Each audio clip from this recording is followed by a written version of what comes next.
बहुत से स्टूडेंट्स ये सवाल कर रहे थे कि सर हमारे साथ आप एक लेक्चर दे, खासकर कमांड वर्ड्स के हवाले से या डायरेक्टिव्स के हवाले से, कि ये कमांड वर्ड्स और डायरेक्टिव्स होते क्या है। अगर क्वेश्चन में कमांड वर्ड्स और डायरेक्टिव्स के जो है ना मुख्तलिफ जो टर्म्स होते हैं आ जाए तो हमें कैसे इसको जो है ना अटेम्प्ट करना होता है।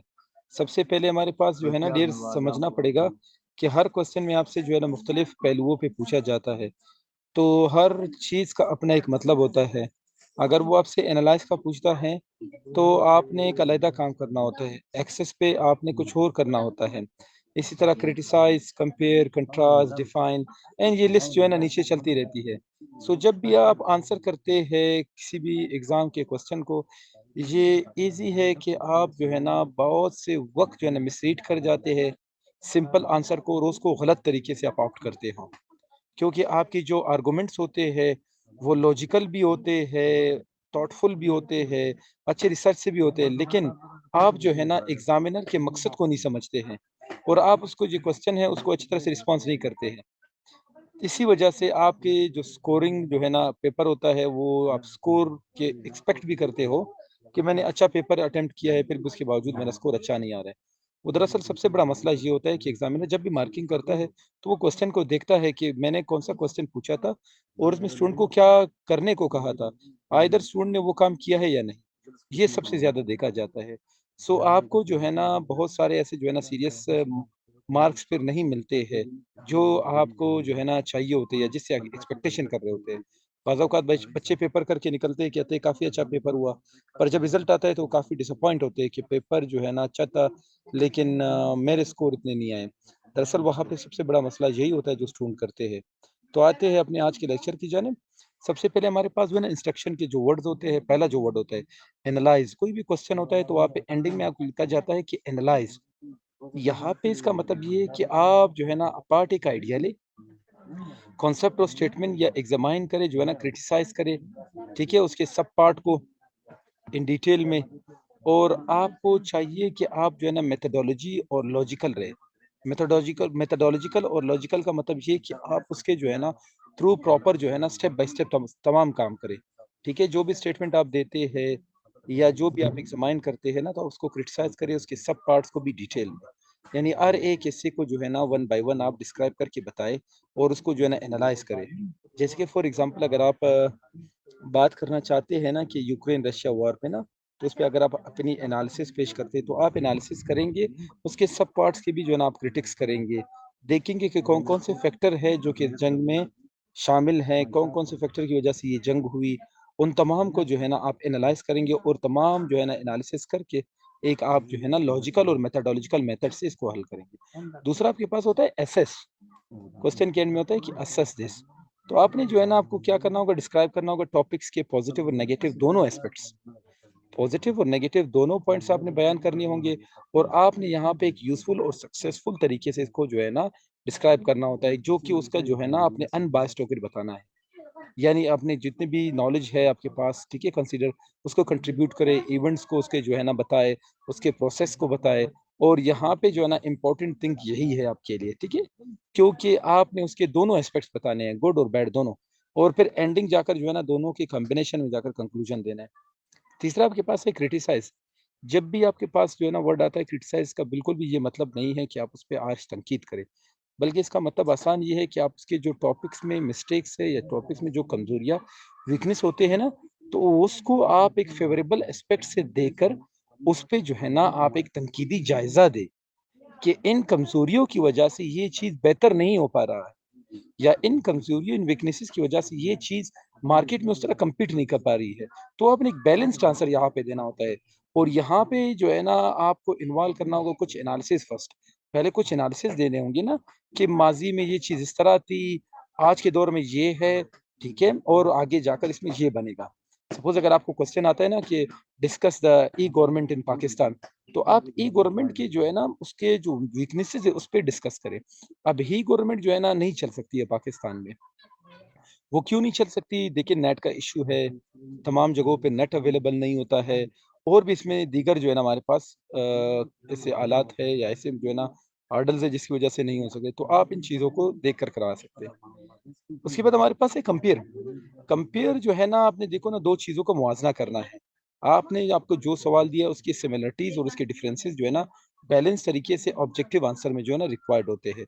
आप जैसे कि फॉर एग्जांपल कहा जाता है ना, compare the policies of present government to the past government.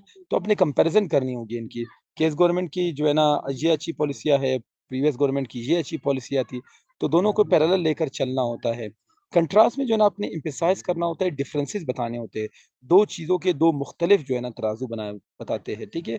यानी 2 मुख्तलिफ तनाज़ुर बयान करते हैं। जैसे कि हम कंट्रास्ट बयान करते हैं ना, कि क्या कंट्रास्ट है पाकिस्तानी डेमोक्रेसी में और इंडियन डेमोक्रेसी में। तो वहाँ पे कंट्रास्ट ये है कि पाकिस्तानी डेमोक्रेसी 37 ईयर्स तक डीरेल रही, जिसमें मिलिट्री इन्वॉल्वमेंट, एस्टेब्लिशमेंट आई, और इंडियन डेमोक्रेसी कभी डीरेल नहीं हुई है। तो ये देखो एक कंट्रास्ट इनके बीच में आ रहा है। फिर डिफाइन वर्ड आता है आपके पास। यहाँ पे आपने मीनिंग और आइडिया जो है ना, यानी खासकर डिक्शनरी की डेफिनेशन, फॉर्म और एकेडमिक अथॉरिटी, ठीक है, जो ओरिजिनल डेफिनेशन दी होती है स्टडी के हवाले से, टेक्निकल डेफिनेशंस, उसको आपने डिफाइन करके बताना होता है। जब आपके पास जो भी कहा जाता है कि डिफाइन द, ठीक है, कोई भी वर्ड या कोई भी जो है ना आपको इवेंट दिया जाए, तो आप उसको डिफाइन करके बताना होता है। डिस्क्राइब डिस्क्राइब का आपको जो है डिस्क्रिप्शन करनी होती है अपनी डिटेल में, उसके प्रोसेस, जैसे कि आप कहा जाता है ना कि describe the events of 1857 war of independence. तो हमें डिस्क्राइब करना होगा, डिटेल्स प्रोसेस बताना होगा कि वार ऑफ इंडिपेंडेंस के बेसिक लॉन्ग टर्म काजेस क्या थे, शॉर्ट टर्म काजेस क्या थे, कैसे गोली चलाई गई, मंगल पांडे ने जो है ना किसका हुक्म नहीं माना, सपोज कर्नल स्मिथ का, फिर इस तरह जो है ना उनको कैसे कोर्ट मार्शल किया गया, फिर उन्होंने जो है ना कैसे जो है ना शूट किया, ठीक है, ब्रिटिश एक फौजी को मारा, फिर उसके बाद जो है ना उसको डेथ सेंटेंस दिया गया, उसकी प्रॉपर्टीज को बयान करे कि शॉर्ट और लॉन्ग टर्म इवेंट्स को, सो ऑन। फिर कहा जाता है कि डिस्कस, वहाँ पे आपने डिस्क्राइब भी करना होता है, एक्सप्लेन भी करना होता है उसको, ठीक है, उसकी एक्सप्लेनेशन भी देते हो, उसके एग्जांपल्स भी देने होते हैं, और पॉइंट्स, ठीक है, जो है ना उसके जो है ना फेवर और अगेंस्ट में, ठीक है, डिस्कस आप जब करेंगे उसके फेवर और अगेंस्ट दोनों पॉइंट देंगे, और एनालाइज और इवेलुएट करके उसका रिजल्ट निकालेंगे आप। उसको खुद अपना तज्जिया देकर, उसका जो है ना आपने जांच पड़ताल करके एक रिजल्ट बताना होता है कि इसका ये रिजल्ट निकला। जैसे कि वार ऑफ इंडिपेंडेंस को आप जो है डिस्क्राइब करते हैं, उसकी एक्सप्लेनेशन देते हैं कि ये एक्सप्लेन, उसके एग्जांपल्स कुछ कोट करते हैं कि जो है ना इस बुलेट की वजह से ज़्यादातर जो है ना ये फायर उठ गई, लोगों ने जो मुँह से चबाना था। फिर इसके जो है ना जो पॉइंट्स इसके फेवर में थे और इसके अगेंस्ट में थे। यानी कौन-कौन सी चीज़ें जो है ना मुसलमानों के फेवर में, इंडियंस के फेवर में थी, कौन से उनके अगेंस्ट में थी। और आप इस पे तनकीद दीजिए, खुद जायज़ा लें, इसकी एनालाइज़ करें कि कैसे जो है ना 2,53,33,000 की फ़ौज सिर्फ 35,322 फ़ौजियों से जो है ना शिकस्त खा जाती है। और इसको इवैल्यूएट करके इसका रिज़ल्ट बताया कि इस जंग के बाद 1858 यानी 1858 का जो एक्ट आया ना, उसके फिर क्या फ़वाइद बने। तो इस तरह से आपने डिस्कस करना होता है। इवैल्यूएट सिमिलर जैसे कि डिस्कस की तरह होता है ना, लेकिन यहाँ पे आपने एम्फसाइज़ जो है ना किस चीज़ पे देना है, एक जजमेंट पे देना है जो कि कंक्लूजन में आप देंगे। यानी जो फ़ैसला आप कंक्लूजन में देंगे कि इस फ़ैसले के हिसाब से ये चीज़ बेहतर आ रही है, या इस फ़ैसले या इस प्रूफ़ के हिसाब से जो मैंने आगे ऊपर डिस्कस किए हैं, उन एग्ज़ाम्पल्स, उन कोट्स, उन स्टैटिस्टिक्स, उन फैक्ट्स एंड फिगर्स से जो है ना आप उसपे एक कंक्लूजन देंगे, अपना एक नतीजा बयान करेंगे, वो इवैल्यूएट होता है। ठीक है? सिमिलर ही डिस्कस की तरह है, पर इवैल्यूएट में आप स्ट्रॉन्ग कंक्लूजन देंगे उसका, जो कि आपने फिर उसी से ही उठाना है, जो आपने ऊपर से जो है ना बयान किए होते हैं फैक्ट्स एंड फिगर। एग्जामाइन, ठीक है? टेक अपार्ट एंड डिस्क्राइब, ठीक है? A concept in great detail, जो आपको एग्जामाइन किया जाता है ना, बताया देखिए एग्जामाइन द इवेंट ऑफ, या आपको कहा जाता है एग्जामाइन 1905 पार्टीशन ऑफ बंगाल। तो आपने वहाँ पे जो है ना डिस्क्राइब करना होगा इस कॉन्सेप्ट को, ठीक है? और ग्रेट डिटेल में बताना होगा कि इसमें ये कॉन्सेप्ट आ रहा था कि बहुत बड़ा इलाका था जिसको एडमिनिस्टर नहीं किया जा रहा था।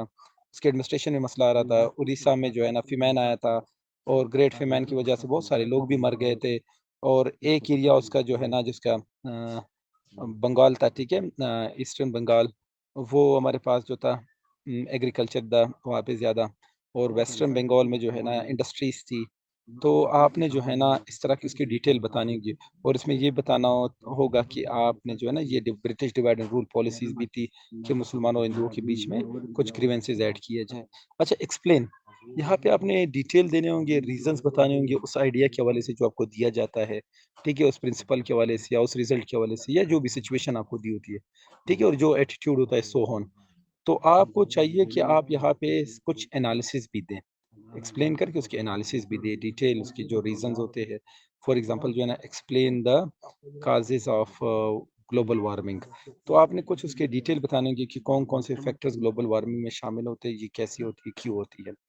इलिस्ट्रेट, ठीक है, यहाँ पे जो है ना आपने कुछ कंक्रीट एग्जांपल्स देने होते हैं, स्ट्रॉन्ग ऐसे एग्जांपल जिससे डिनाई नहीं किया जा सकता हो, ठीक है, इंक्लूडिंग फिगर्स, डायग्राम्स आपने जो है ना बताने होंगे, बनाने होंगे।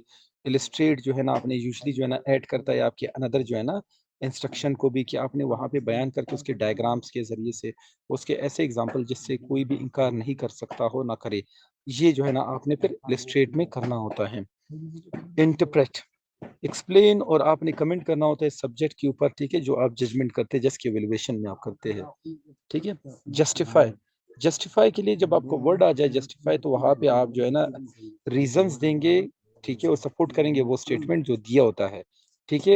या ये नेगेटिव स्टेटमेंट हो, ठीक है, ठीक है, इट में भी नेगेटिव हो भी सकता है, सो बी केयरफुल हो, अपनी केयरफुल रहना।